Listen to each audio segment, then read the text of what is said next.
Hey guys, Jared from Trident Fly Fishing, and today we're going to be tying a Guide's Choice hare's ear. It's not that dissimilar from a standard hare's ear, except for it's got some flash in there, and it's got a hotspot, and we have a buggy collar with a soft hackle. And we're going to get started on that right now. So in the vise today, I have a size 12 down eye nymph hook here. It's 2x long. You could tie this on a 1x long. I think it looks good on a 2x. Depending on your hook, play around with it. And then we just have a tungsten bead to match. You can tie this with a brass bead as well. And I just have .020 lead. And the way I like to measure this is just stop this right at my hook point and take 2, 3, 4, 5, 6, 7, 8, 9, 10-ish. So you'll notice I'll hit that bead there, and then that's where I know to stop. And then I'll compact this together, tuck that little tail in there, and then that is my measurement. So I'm going to tie this like Charlie Craven ties it. He uses red thread. I think it looks good. You can also use pink. You can use fluorescent fire orange. You can use a number of colors, but we do want to create a hot spot. So I'm starting my thread behind this lead, creating a little dam, bringing my thread through this lead to secure it, and then back. And then we'll just bring this all the way back, and we'll get rid of that. So the next thing we're going to do is tie on our tail. So for a tail, just like a standard hare's ear, we're going to use some guard hairs from a hare's mask. And I really like when it is just the guard hairs. You can leave a little fuzz in there, but I like a thinner tail. So I have a nice little clump here.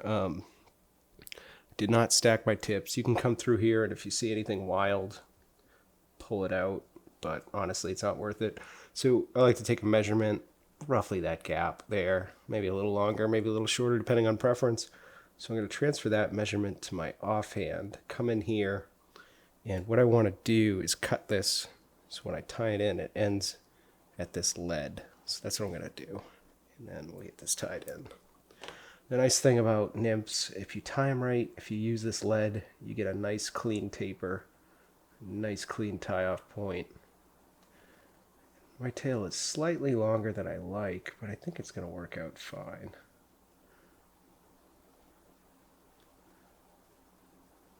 Yeah, that looks good to me. Good enough, right? So we'll bring that back up. I'm going to use just some flat gold tinsel. You could use an embossed tinsel. You could use some gold wire. It's really up to you here, but I like the look of this tinsel. So we'll get that in. We'll bring it back. We'll keep it on my side of the hook all the way back, and we'll go up, and then we'll just dub this body. So what I've done is cut from my hare's mask and a good mix of shorter fluffy junk and some guard hairs in here. So we get a nice little blend of natural hare's mask dubbing. I think this is way, way better than buying a prepackaged hare's ear dubbing. Just, the masks are good, they're versatile, you get a lot of material out of them. You can get them in different colors. You can tie this fly in different colors. But to me, this classic natural is really good. So just going to get a good noodle on there. Make sure it's nice and thick. This should be a relatively chunky fly. Originally this was a mayfly pattern. I think it's fat for a mayfly, but it still works. So once I have my noodle on here, just going to bring my thread back. Get it going right at that tail, and then we're just going to create a nice little taper.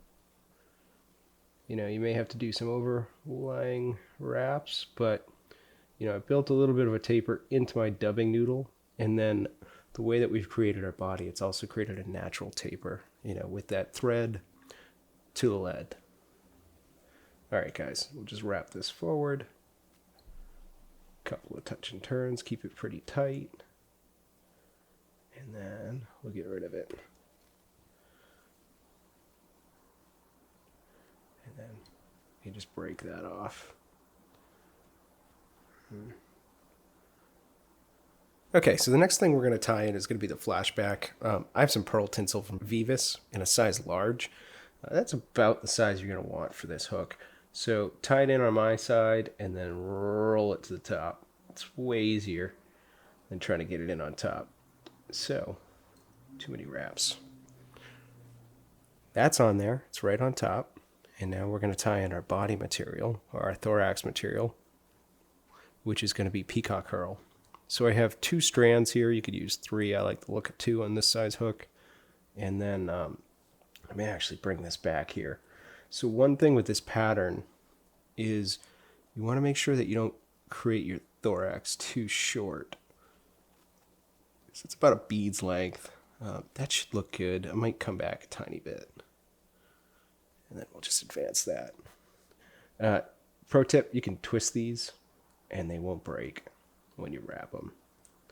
It's easier than trying to wrap a single herl.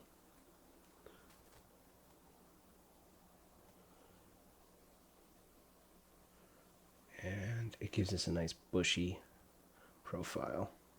Cool. So I'm going to sneak 2 wraps in, 2 wraps, 1 wrap in front, 1 behind, and then keep my thread tight and just break that off.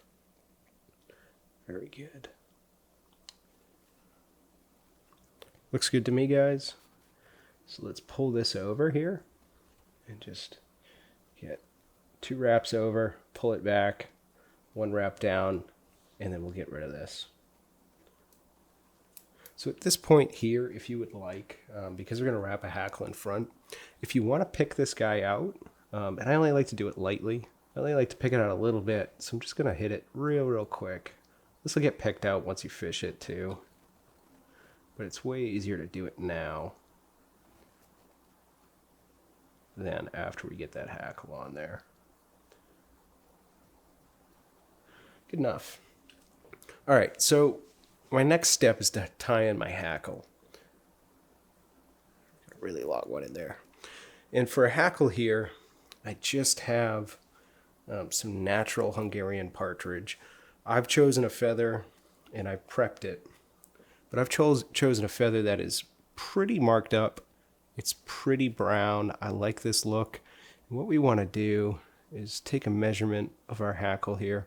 And we want it to be roughly the length of that hook. It can be a little longer, it could be a little shorter, but roughly the length of that hook looks real good.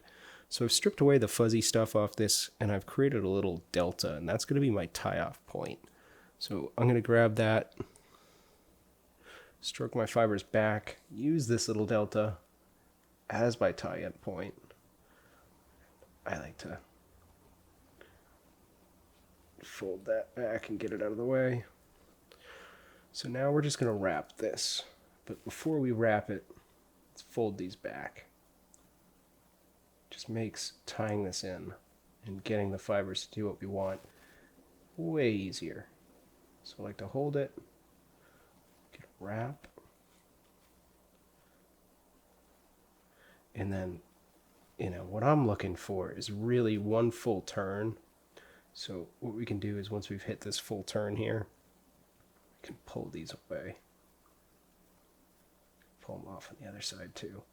That way I can come in here, not have anything in my way when I tie this off. And then I can get rid of my little stem here. See, this is the one issue with that delta. Sometimes you just get a little bit of junk up here.